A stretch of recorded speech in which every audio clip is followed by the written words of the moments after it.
DP दादा इकडे अंकिताला म्हणत आहेत की आत्ता आपल्याला ट्रॉफी नको आहे. तर ते असं का म्हणतायत ते आपण पाहूयात. तर अंकिताला ते म्हणत असतात की हो, गेम म्हणजे काय, व्यक्तीबद्दल स्टँड घेणं. तुझ्यासोबत डिस्कशन झालं कारण की तू बोललीस, दिसली, तू विरोध केलास आणि विरोध करताना त्या मतांवरती ठाम राहिलीस. तुझं मत तू व्यक्त करत होतीस ना, आणि तू कोणाचं मत परिवर्तन केलं नाही ना. तर अंकिता म्हणते की हो.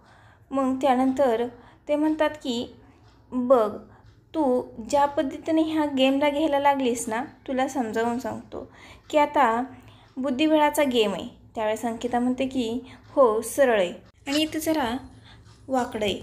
मग त्यावेळेस डी.पी दादा म्हणतात की हे बघ, तू कधी पुढचा पेदा मागं नेऊन ठेवला आहे आणि मागचा पेदा पुढं दुसऱ्याच्या घरात नेऊन ठेवला आहे, असं तू कधी केलं आहेस का? मी केले. तुझं लक्ष नव्हतं, मी करणार. त्यानंतर ते म्हणतात की तू असं कधी आयुष्यात केलं आहे का की मेलेला घोडा आतमध्ये आणून ठेवला आहे? मी केले, कारण तुझं लक्ष नव्हतं, मी करणार, असं ते म्हणत असतात. त्यावेळेस अंकिता मात्र हसते.